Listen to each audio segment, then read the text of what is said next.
Welcome to social post. నేను నిహాల్. ఎస్ఐఎఫ్లో కొత్తగా వచ్చిన ఐసిఐసిఐ ఎన్ఎఫ్ఓ ఎలా ఉంది దాని గురించి మాట్లాడడానికి వెళ్తే చక్రధర్ గారు ఉన్నారు. సార్తో మనం మాట్లాడదాం. Hello sir, welcome to social post. Thank you అండి. సార్, ఇప్పుడు కొత్తగా వచ్చిన ఎస్ఐఎఫ్లో ఐసిఐసిఐ ఎన్ఎఫ్ఓ ఎలా ఉంది సార్? చాలా బాగుందండి. యాక్చువల్గా ఐసిఐసిఐ వాళ్ళది మొదటి నుంచి కూడా చూస్తే మీరు అటు మ్యూచువల్ ఫండ్స్ కానివ్వండి, అటు పిఎంఎస్ కానివ్వండి, వాళ్ళంటూ ఒక బ్రాండ్ అయితే ఏర్పరచుకున్నారు. కన్సిస్టెన్స్ పర్ఫార్మెన్స్ అయితే వాళ్ళది ఉంటుంది కంపల్సరీగా. అలాగే ఇప్పుడు ఎస్ఐఎఫ్స్ కూడా చాలా పాపులర్ అవుతున్నాయి రోజు రోజుకి. స్పెషలిస్ట్ ఇన్వెస్ట్మెంట్ ఫండ్ ఆల్రెడీ మనకి ఇందులో వచ్చి క్వాంట్ వాళ్ళతో వచ్చేసింది. క్వాంట్ వాళ్ళు స్టార్టింగ్ నుంచి కూడా ఒక ఈక్విటీ ఎస్ఐఎఫ్, అలాగే ఒక హైబ్రిడ్ ఎస్ఐఎఫ్ వచ్చారు. తర్వాత చూసుకుంటే మనకి ఎడల్ వైజ్ వాళ్ళది కూడా హైబ్రిడ్ ఎస్ఐఎఫ్ వచ్చింది. తర్వాత ఎస్బీఐ వాళ్ళు కూడా లాంచ్ చేశారు. టాటా వాళ్ళు కూడా వచ్చేసింది. సో ఇప్పుడు కొత్తగా ఐసిఐసిఐ వాళ్ళు కూడా లాంచ్ చేశారు. సో వీళ్ళు లాంచ్ చేస్తూనే 2 ప్రోడక్ట్స్ లాంచ్ చేశారు ఇందులో. సో ఎస్ఐఎఫ్స్లో ఒక ఈక్విటీకి సంబంధించిన ఒక పార్ట్ ఉంది, X100 అంటాడు. X100 అంటే ఏంటంటే చూడండి, టాప్ 100 కాకుండా ఇన్వెస్ట్మెంట్ చేసేదే X100. ఇప్పుడు చూడండి, మన లార్జ్ క్యాప్ అంటే 1 to 100 అని లార్జ్ క్యాప్ అంటాం.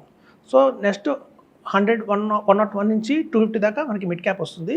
250 అండ్ బిలో అన్ని స్మాల్ క్యాప్ వస్తుంది. సో ఈ ఈక్విటీ X100లో ఏంటంటే ఈ లార్జ్ క్యాప్ని వదిలేసి కేవలం mid cap and small cap మీద కాన్సన్ట్రేషన్ చేస్తారు. అలాంటిది వచ్చిన ఎస్ఐఎఫ్ఏ ఈ ఈక్విటీ ఎస్ఐఎఫ్. అయితే అలాగే ఈ ఈక్విటీ ఎస్ఐఎఫ్తో పాటు కూడా మళ్ళీ వాళ్ళు ఐసిఐసిఐ వాళ్ళు హైబ్రిడ్ కూడా లాంచ్ చేశారు 2. సో హైబ్రిడ్లో మీకు తెలుసు, ఈక్విటీ ఉంటుంది ఒక 30% డెట్లో పెడతారు, గవర్నమెంట్ బాండ్స్, కార్పొరేట్ బాండ్స్ అట్లాంటివి. ఒక 20% డెరివేటివ్స్లో పెడతారు, అలాగే ఒక 20% రియల్ ఎస్టేట్లో పెడతారు. సో అట్లా మనకి 4గా ఉన్నది హైబ్రిడ్ స్కీమ్. సో చాలామంది అనుకునేది ఏంటంటే డెరివేటివ్స్ అంటే చాలా భయపడుతున్నారు. సో చాలామంది డెరివేటివ్స్లో పెడితే కొంచెం స్పెక్యులేషన్ ఉంటుంది, ట్రేడింగ్ ఉంటుంది, షార్ట్ టర్మ్లో బయటకు వస్తారు, తర్వాత రిస్క్ ఉంటుంది. కాబట్టి ఎస్ఐఎఫ్స్ చేయొచ్చా చేయకూడదా అని చాలా క్వశ్చన్ మార్క్. యాక్చువల్గా డెరివేటివ్స్ని పెట్టిందే, అసలు స్టార్టింగ్ డెరివేటివ్స్ని వచ్చిందే రిస్క్ని తగ్గించడానికి.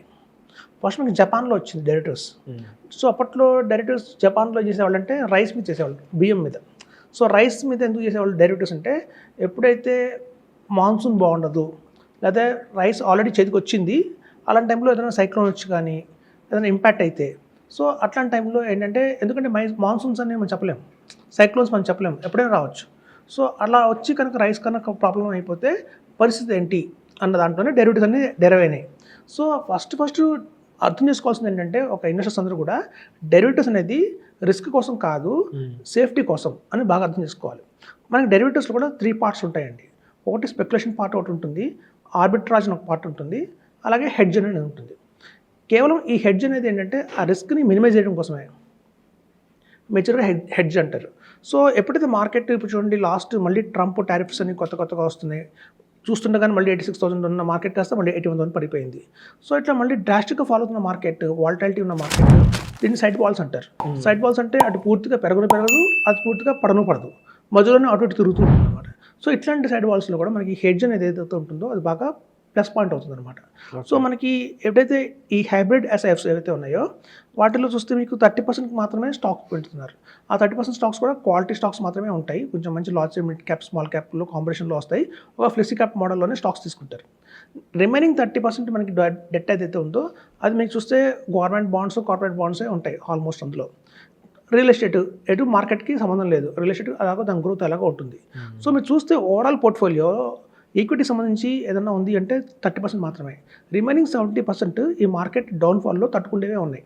సో కాబట్టి ఇట్లాంటి రైట్ టైంలో, అంటే ఇట్లాంటి మార్కెట్ కండిషన్స్లో ఎవరైనా లంసమ్గా ఇన్వెస్ట్మెంట్ చేద్దాం ఈక్విటీలో అంటే మాత్రం ఎస్ఐఎఫ్సే బెస్ట్గా ఉన్నాయి. ఓకే సార్, ఇప్పుడు ఎస్ఐఎఫ్ అనేది కొత్త ప్రోడక్ట్. సో అందులో ఇప్పుడు ఐసిఐసిఐ ఎన్ఎఫ్ఓ అది కూడా కొంచెం కొత్త ప్రోడక్టే.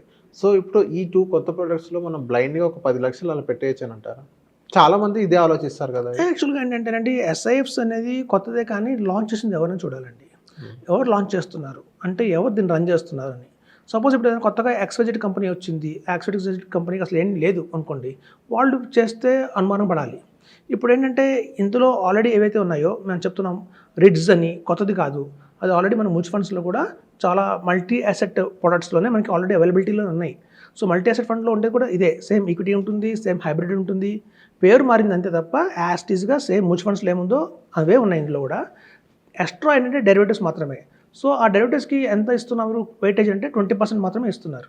సో మనం చెప్తున్నాం గట్టిగా, ఆ డెరివేటివ్స్ని 2 విధాలుగా వాడుకుంటారు ఫండ్ మేనేజర్. ఎలా రెండు విధాలుగా వాడుకుంటారు అంటే, ఒక డౌన్ సైడ్ మార్కెట్లోనేమో దాన్ని హెడ్జ్ లాగా వాడతారు, ఒక అప్ సైడ్ మార్కెట్లో దాన్ని స్పెక్యులేషన్గా వాడతారు. సో అందులో స్పెక్యులేషన్ కూడా ఉంది. అదేం చేస్తుందంటే మార్కెట్లో కొంచెం అగ్రెసివ్గా వెళ్తుంది, దాంతోపాటు దానివల్ల కొంచెం మార్కెట్లో ఒక 3% ఎక్స్ట్రా జనరేట్ చేసే అవకాశం ఉంది. ఓకే. సో దీనికి రెండు వైపులా ప్లస్ పాయింట్స్ ఉన్నాయన్నమాట. ఒక డౌన్ సైడ్ మార్కెట్లో హెడ్జ్ ఉంది ప్రొటెక్ట్ చేయడానికి, అట్లాగే అప్ సైడ్ మార్కెట్లో మనకి ఆర్బిట్రాజ్ కానివ్వండి, అలాగే స్పెక్యులేషన్ కానివ్వండి, ఈ రెండు కూడా మనకి హెల్ప్ అవుతాయి అన్నమాట. సో కూడా ఓవరాల్గా కూడా ఇది చాలా ప్లస్ పాయింట్గానే ఉంది. సో మ్యూచువల్ ఫండ్స్లో ఎవరైతే రన్ చేస్తున్నారో ఆల్మోస్ట్ చూస్తే మీరు ఎడల్వైస్ తీసుకున్నాం, ఎడల్వైస్ వచ్చి 4-5 months అయిపోయింది. మార్కెట్లో పడినప్పుడు కంపేర్ చేస్తే మ్యూచువల్ ఫండ్స్ కంటే కూడా చాలా స్టేబుల్గా ఉంది ఎస్ఐఎఫ్. అండ్ ఎస్పెషల్లీ ఎడల్వైస్ వాళ్ళు చాలా బాగుంది. సో ఎడల్వైస్ వాళ్ళు బాగుంది, టాటా వాళ్ళది బాగుంది, నెంబర్ 3లో ఎస్బీఐ వాళ్ళది బాగుంది.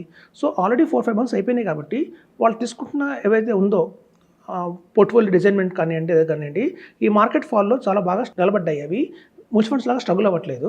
ఇప్పుడు ఏంటంటే చూడండి, కార్పస్ అనేవి ఇంకా బిల్డ్ అవ్వలేదు. ఇప్పుడు చూడండి మ్యూచువల్ ఫండ్స్ తీసుకుంటే ఆల్మోస్ట్ మీకు 10,000 crores 20,000 crores ఆల్రెడీ అయిపోయింది. హై వాల్యూమ్స్ ఉన్నాయి. సో ఆ హై వాల్యూమ్స్ అన్ని కూడా అంటే మ్యూచువల్ ఫండ్స్ అంటే మనకి లాంగ్ టర్మ్ అంటారు.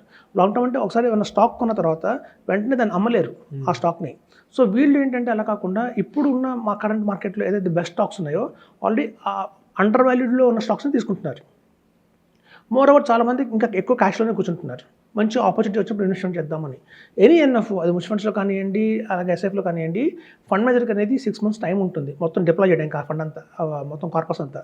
సో కాబట్టి ఇట్లాంటి టైంలో ఎవరైతే డిప్లాయ్ చేసుకుంటూ వెళ్తారో అది రిటర్న్స్ వచ్చే అవకాశం అయితే ఉంది. ఓకే. సో కాబట్టి విత్ ఇన్ స్పాన్ ఆఫ్ 1 yearలోనే మనకి కంపేర్ చేస్తే రెండింటికి డిఫరెన్స్ బాగా తెలిసిపోతుంది. ఇవి చాలా బాగుంటాయి. మనకి ఎస్ఐఎఫ్ చాలా బెటర్గా పర్ఫార్మెన్స్ ఉంటుంది. యాడెడ్ టు దట్ మనకి ఏంటంటే ఎస్ఐపి ఫెసిలిటీ కూడా ఉంది. ఎస్ఐపి ఫెసిలిటీ అంటే ఏంటంటే ముందు 10 lakhs మనం పెట్టిన తర్వాత కావాలి అంటే ఎవ్రీ మంత్ 10,000 rupees మనం ఎస్ఐపి చేయొచ్చు. సో ఎవ్రీ మంత్ 10,000 పెట్టాలి. ఇప్పుడు ఎస్ఐఎఫ్ అంటే 10 lakhs స్టార్టింగ్. సో ఎస్ఐపి ఎంతైనా పెట్టుకోవచ్చు, లేకపోతే 10,000 నుంచి స్టార్ట్ చేయాలి? మినిమం 10,000 ఉంటుందండి. SIP ఎస్ఐపిలో మనకి జనరల్గా కొన్ని ఆఫర్ చేస్తున్నాయి 1,000 rupees, బట్ మాక్సిమం కంపెనీస్ అన్ని కూడా మనకి 10,000 rupees మినిమం పెట్టేసాయి. సో మినిమం 10,000 rupees కనుక సరే, ఎవరైనా ఒక క్వశ్చన్ అడిగితే ఒక 15 yearsలో నాకు ఎంత వస్తుంది, సపోజ్ నేను పెట్టాను 10 lakhs ఇవాళ లంసమ్గా, ప్లస్ నెక్స్ట్ 15 yearsకి నేను 10,000 rupees ఎస్ఐపి అందులోనే కంటిన్యూ చేస్తాను అంటే కనుక మనం చూడండి, ఈక్విటీ కనుక ఏదైనా తీసుకుంటే, ఈక్విటీ ఎస్ఐపి తీసుకుంటే మనం అట్లీస్ట్ 18% జనరేట్ అనేది చేస్తుందని ఎక్స్పెక్ట్ చేస్తున్నాం. 18% ఎందుకు వస్తుంది అంటే మ్యూచువల్ ఫండ్స్లో వచ్చే 15%కి ఇది ఒక 3% ఎక్స్ట్రా యాడ్ అవుతుంది బికాస్ ఆఫ్ డెరివేటివ్స్ అనుకుంటున్నాం. సో అలా కనుక మనం 18% తెచ్చుకోగలిగితే దగ్గర 2,30 lakhs అయ్యే అవకాశం ఉంది. ఓకే. సో కాబట్టి ఇంత అమాంతమైన బ్రహ్మాండమైన ఎస్ఐఎఫ్ అని చెప్పచ్చు. రాబోయే రోజుల్లో within no span of 2 to 3 yearsలో కూడా ప్రూవెన్ అవుతుంది. ఇది చాలా బాగుంది, ఒక మంచి ప్రోడక్ట్ వచ్చింది మనకి. సో చూడండి, ఇప్పుడు సెబీ ఎప్పుడైతే దీన్ని లాంచ్ చేసిందో యాక్చువల్గా 2025లో, 2024 నుంచి కూడా వాళ్ళు దీని మీద వర్క్ చేయడం మొదలుపెట్టారు. సో చాలా గ్రౌండ్ వర్క్ చేసి ఇంకా ఏదైనా బెటర్ గవర్నమెంట్ తీసుకురావాలి, ఎందుకంటే హెచ్ఎన్ఐస్ పెరిగిపోతున్నారు ఇండియాలో, హెచ్ఎన్ఐస్కి ఒక మంచి ప్రోడక్ట్ ఇవ్వాలి అని చెప్పి తీసుకొచ్చింది ఎస్ఐఎఫ్. సో కాబట్టి ఎవరు రన్ చేస్తున్నారంటే సేమ్ అదే మ్యూచువల్ ఫండ్ అంత గతంలో చేసిన మ్యూచువల్ ఫండ్ మేనేజర్ ఇది కూడా రన్ చేస్తున్నారు. Over of period of experience వాళ్ళకి ఆల్రెడీ 20 years of ఎక్స్పీరియన్స్ ఉంది. సో అదే ఫండ్ హౌసెస్ కాబట్టి ఇందులో టెన్షన్ పెట్టాల్సింది ఏం లేదండి. బెటర్ హ్యాపీగా ఇన్వెస్ట్మెంట్ చేయొచ్చు. ఇవాళ 10 rupeesలో దొరుకుతున్నాయి కాబట్టి రైట్ ఆపర్చునిటీ టు ఇన్వెస్ట్. రేపు పొద్దున మనం చూస్తుంటే కానీ 13 rupees 14 rupees అయిపోయిందంటే అప్పుడు కొనుక్కోవడం కొంచెం కంటే కూడా ఇప్పుడు ఆల్రెడీ 10 rupeesలో అవైలబిలిటీలో ఉంది. రేపు పొద్దున్న మార్కెట్లో చిన్న కరెక్షన్ వచ్చిందంటే మేబీ 9 rupees కూడా రావచ్చు, 9 rupees 95 paisa కూడా రావచ్చు. So this is right opportunity అని చెప్తున్నాను. Okay. So thank you sir, మా సోషల్ పోస్ట్ వచ్చినందుకు. థ్యాంక్స్ అండి.